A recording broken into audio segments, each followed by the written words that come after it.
I'm going to try to speak on areas that are different to what you will get if you turn on mainstream news media that give context to the situation. And I'm also not going to repeat the arguments of why I believe that modern Israel is a fulfillment of biblical prophecy. I'm going to assume that that is agreed on. I have written a booklet on that subject, which is available if anybody would like that, and maybe I can share that in the chat later. But what I'm going to try and talk about is firstly the regional context of what has led to this war, which has unfortunately made this a necessary war that has to be fought. I think that the first instinct of all of us as peace-loving people is that when there is a war, we look for the quickest way to stop it. And unfortunately, if one looks at the context of this war, it is something which doesn't have a quick solution which can be solved by drawing lines on a map or by having a meeting around a table. And I will try to explain that with some history and some geography of the region as to what has been. Now, I think for many people, this war was a surprise, but for those people who have been watching what has happened in the Middle East, it was something that was waiting to happen for the past 20 years. And it was just a question of when the trigger would be pulled to make this thing happen. And I think that that context will also explain why it happened and the trigger was pulled at this moment. But there has been a buildup for the last 20 years that I think that the news media is not explaining very well. And that is essentially the reason why there aren't a lot of options other than what is the response that Israel is giving at the moment.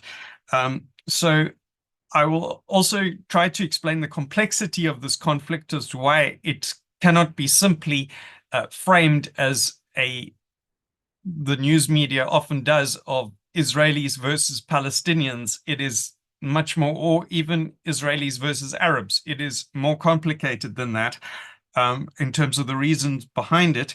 And that also there is a history of a very long set of attempts at a peace process going back to the early 1990s, which have failed, and there are particular reasons why that has failed. And unless some of the fundamentals change in terms of what has caused that to fail, one cannot expect the type of what one might call liberal democracy to suddenly appear in the Middle East in that area. We also need to look at these current international legal cases and what is behind them. There's now several of these attempts which are attacks on Israel, and which I believe are unfounded. But I would also like to argue as to why the multiple arguments that are being put forward by the anti-Israel lobbies, including our own government, to justify their attacks on Israel are also not what they appear to be at first. And because I think that many of these people will use arguments which might appeal to people like us as Christians or secular liberal Democrats who are peace-loving people. But I believe these arguments are being made in bad faith, and we can see that because these people do not care about other issues elsewhere in the world where the same factors are at play. They are only interested in attacking Israel. So I think we can look at that in that context. I would also like to look at what I would call not just a single hostage crisis, but a multifold metaphorical hostage crisis, which is affecting the region, which also has a spiritual element to it, and which maps into, I think, our common mission for world evangelism and to bring the light of the gospel to this region, which is in darkness.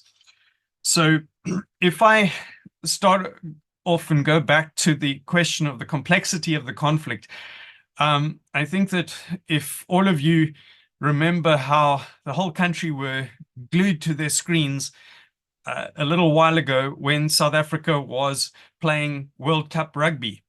And the question is, why do people really enjoy watching that sort of conflict? I think one of the reasons is that it is a very simple conflict, and you have two sides, and the two sides are opposed to each other. And so everybody can kind of look at the teams wearing their uniforms and pick one side and then give a shot for their country. And I think that the news media will very often try to oversimplify things, but this conflict is much more complicated than two rugby teams.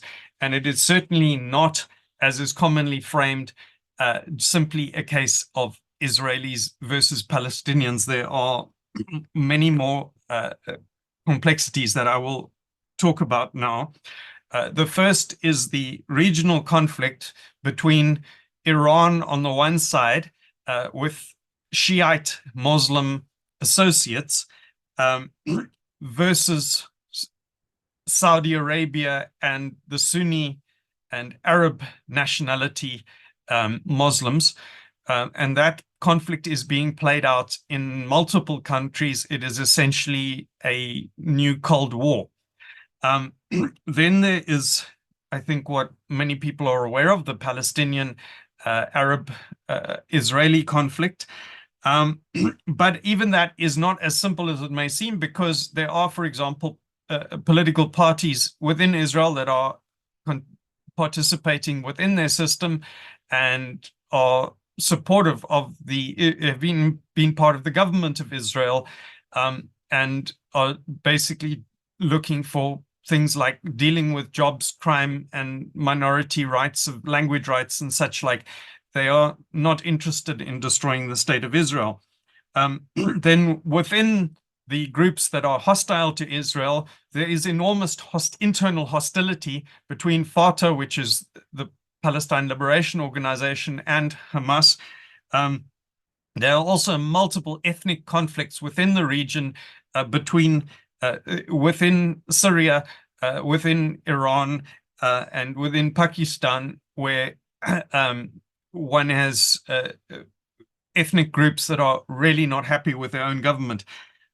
So all of this contributes towards an ongoing conflagration, which has never settled down since the demise of the Ottoman Empire, which was divided up by the colonial powers in the region at the end of the First and Second World Wars. So if one just goes back to one of these main themes that I think is not well covered by the mainstream media, and which I think is completely essential to understand what is going on at the moment, one has the theme of Iran's expansionism. And in order to illustrate this, I'm going to, can you enable my screen sharing, please, so that I can share some images on the screen? Maybe if you could tell me when you've enabled that so that I can, okay, great. Then I'm going to start off with this slide, which demonstrates the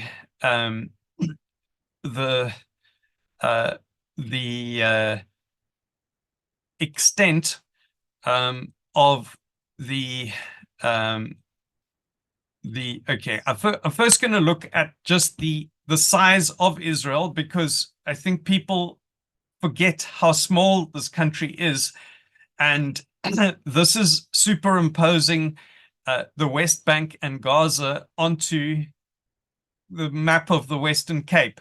Okay, so if one looks at this slide, this is the West Bank here.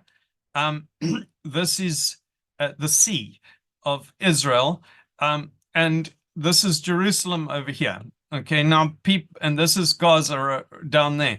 Now you can see these distances are so small you could drive across them in like an hour, or from one border to another, or you could walk that distance. The people are suggesting that by Israel reducing its physical size and handing over land, that it will somehow solve these problems. Now, that is very risky. They have been prepared to entertain that idea, but only with some very secure peace agreements. But it is extremely risky because of the sheer distance by which the cities can be invaded. Imagine if you had a hostile country just able to send missiles or an invading army straight into the city in which you were living. So I think one needs to look at that in that context. Then to look at the former extent of the Persian Empire, just to understand the historical strength of Iran, because Iran is Persia. Okay. Then that is the area that they used to control, and their aggression at the moment would seem to indicate that they would like to reassert control over a similar geographical area that they formerly controlled before.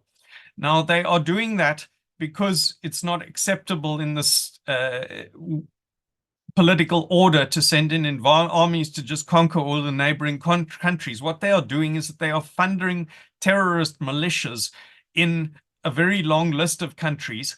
And this includes Iraq, Syria, Gaza, the West Bank, and Yemen.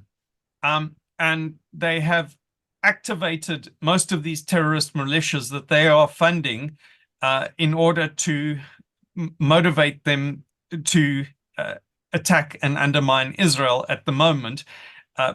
And the size of these terrorist militias, not counting the allied state armies, is 2.5 times the size of our South African National Defense Force. So this is big. One of these groups is Hamas.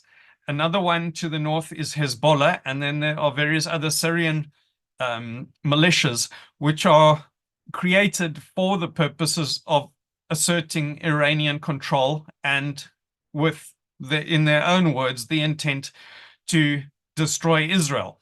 It also serves as a very convenient way for them to to distract their own population from their unhappiness with the Iranian regime, who would not win an election if they were to contest one, and where attendance at mosque is at an all-time low because people are fed up with having strict Islamist laws imposed on them.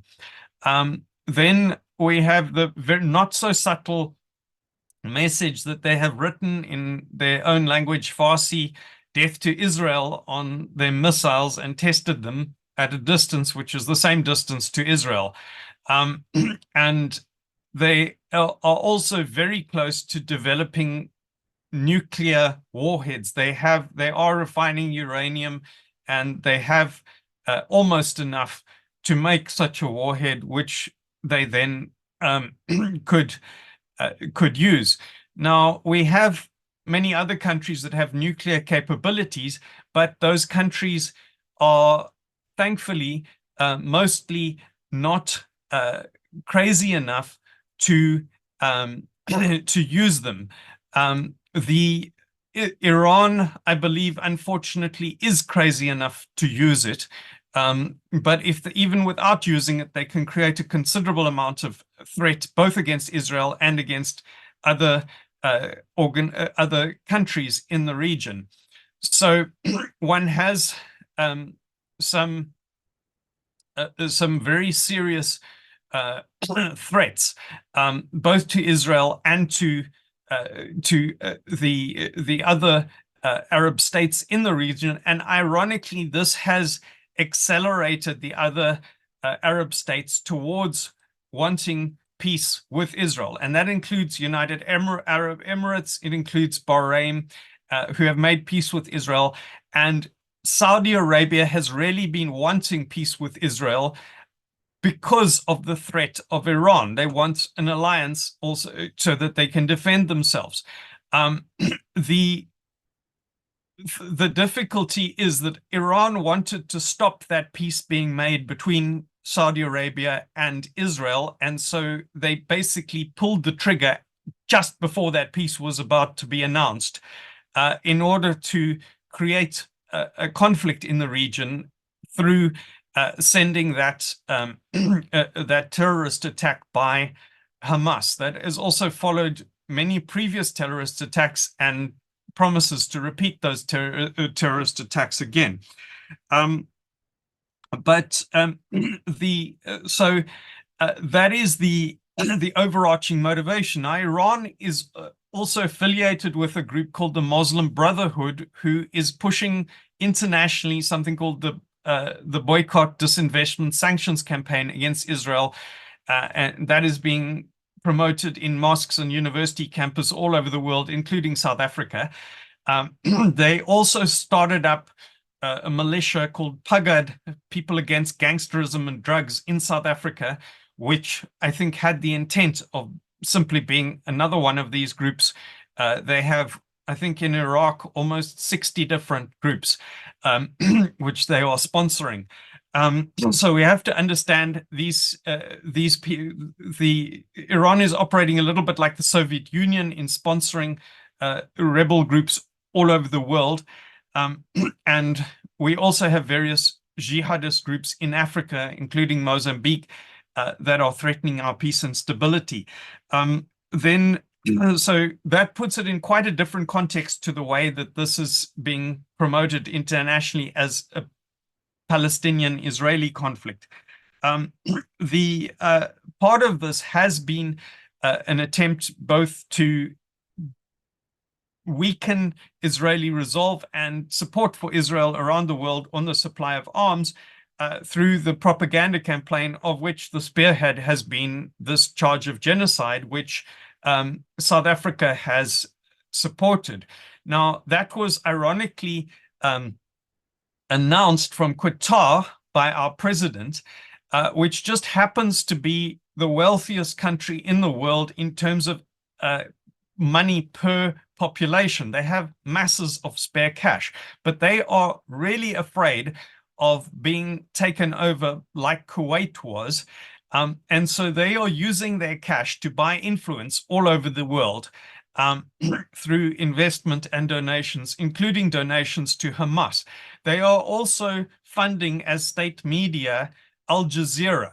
Now, please remember that when you watch Al Jazeera, because Al Jazeera is covering the Middle East conflict more than any other media in the world, and it is being trusted as if it is objective. It is actually the propaganda arm of Qatar, which is closely allied with Iran, and is very often saying things which are grossly biased and untrue in order to attack Israel.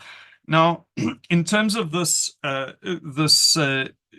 genocide allegation, this was posed both by the BDS, which is Muslim Brotherhood allied, and by Iran before Israel did anything to respond to the October attack.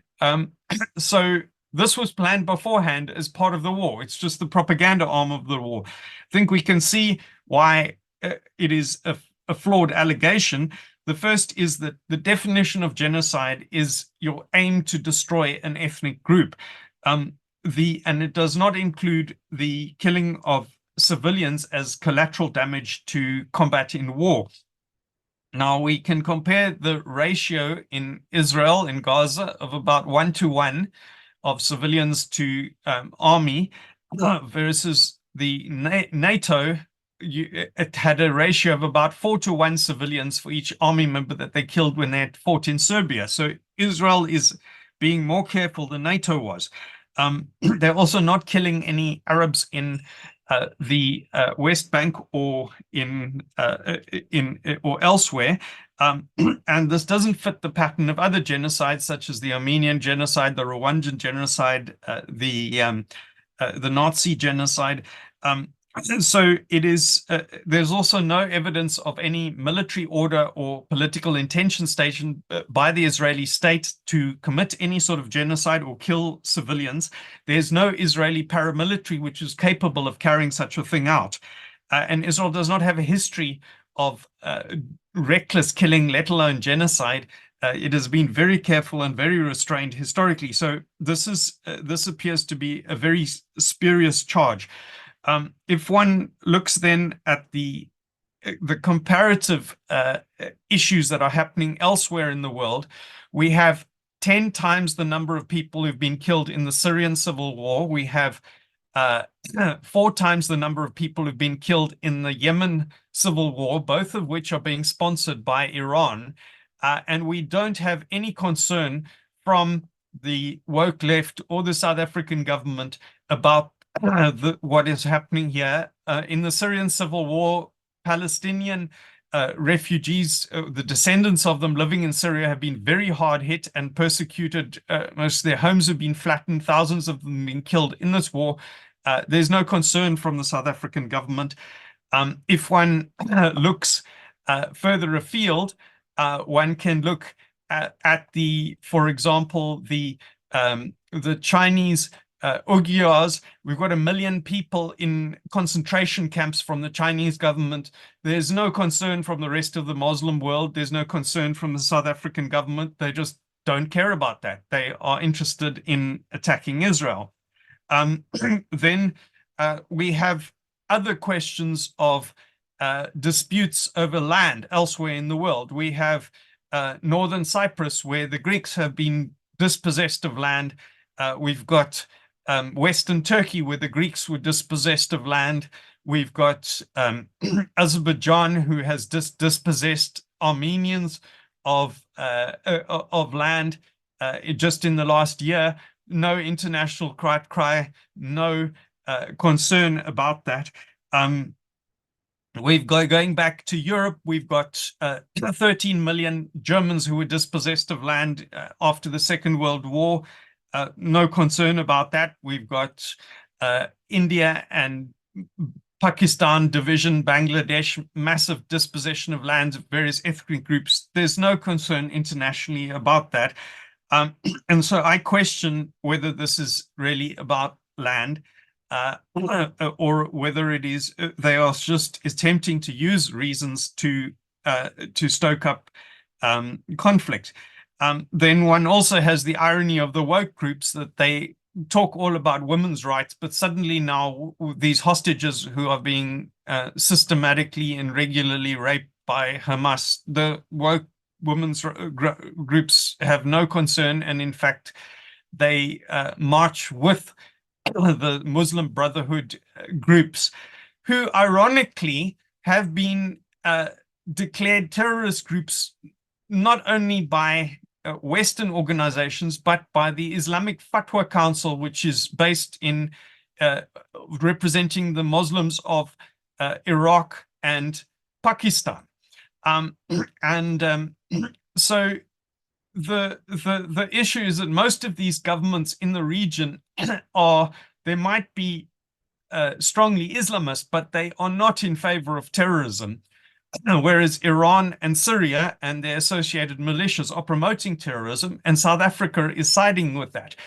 South Africa is also helping Iran by welcoming them into BRICS, which breaks their sanctions. It allows them to then take away the pressure against their nuclear program. While the world is distracted, Iran may announce that they now have a nuclear missile, which they already have capacity to deliver anywhere in the region, for which they can threaten the rest of the world. So we have a context which the world is just completely ignoring. We also have to ask the question as to why Iran needs to be sponsoring tens of thousands of soldiers in Lebanon on the border and stocking up hundreds of thousands of missiles, some of which they're firing into northern Israel, with the aim of an attrition of the state of Israel. So this is an international. The sorry, I've been muted. So yeah. Sorry, Philip, you're back. Okay, no, great. So then there's the question of the peace process, which I think that many groups in the West are hoping can be quickly revived. I think that there was, and I've also argued that Israel just needs to hand over these pieces of land, and then somehow peace will appear in the region. But the difficulty has been now, excuse me, since the 1990s, Fatah agreed to a peace agreement which would require them to fight terrorism and have peace with Israel, which they have not kept since the 1990s. They have firstly they've not fought terrorism. Secondly, they have paid stipends and rewards to Palestinian Arabs who carried out acts of terrorism and to their families so that they get paid better than an ordinary Arab working in that area. And that's an incentivization of terrorism. Then they also teach a school curriculum, which is essentially promoting a worldview that promotes jihad, that denies the historic Jewishness of Israel, and which encourages martyrdom as heroism and America and the West as enemies. And also teaches geography such that denial of Israel's existence, that it is basically, it's just one country there, which is Palestine. They've also rejected a very generous peace proposal going back to the 1990s. So the idea of just going back to that, since there's something very drastic changes, Fatah is unfortunately not a reliable partner for peace. In terms of Hamas, they've been very open about the fact that they intend to repeat this October the 7th attack until they destroy Israel. And the name of the attack is Al-Aqsa Flood, which Al-Aqsa is Jerusalem. And the idea of a flood is a Semitic metaphor for just wave after wave of military armies coming in to destroy something. So that is their long-term object. They had hoped this would lead to other worldwide uprising of other Islamic groups to attack Israel. And I think they've got a certain amount of that in terms of diplomatic pressure, but not nearly as much as they hoped for. And certainly they haven't got any military assistance. And so that is something which is really affecting the context of all of this. But then I'd go to the issue of what I would call the multifold metaphorical hostage crisis. We've got the hostage crisis of the Israelis who are captured by Hamas. We also have a situation where Hamas is metaphorically using the whole Gaza population as human shields to try and prolong the survival of their organization. And we also have, in a sense, a spiritual hostage crisis in that the Jewish people have been blinded to the gospel since the time of the first century when they rejected Christ, until the full number of the Gentile nations has come in. And so if we zoom out again, we have this entire area, which includes the 1040 window, which is the most unreached part of the world. Now, thankfully, just in my own lifetime, we have seen Eastern China evangelized, where it had almost nothing at the time that I was born. And so we have a shrinkage of that 1040 window. So substantial progress in the gospel on the Chinese area.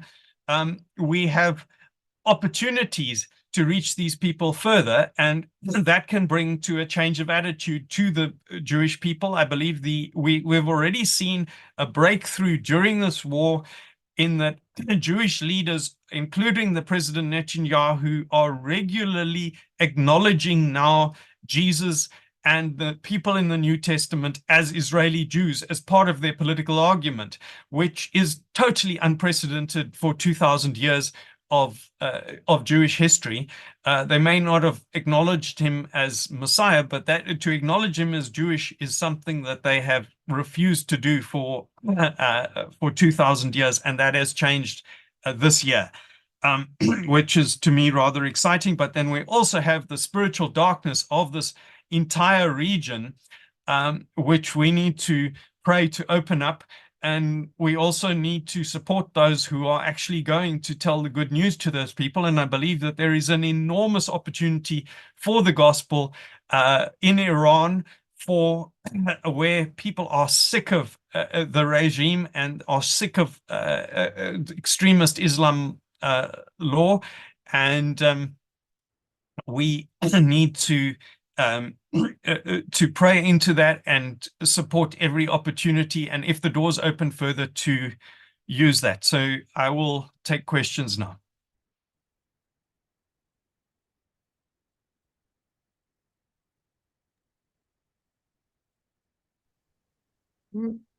Thank you for that explanation, Philip. I must say, for a subject matter topic that has so much to talk about in terms of history and geographical issues, you did a great job of summarizing, I think, in those minutes. So thank you for that. We would like to open for any questions. Please, if there's anybody who has questions, let's use these next few minutes to be able to answer those questions. And then we will also then go into our usual time of prayer. I've put some suggested prayer points in the chat room there that we can use in our individual groups just to use as prayer points. So do we have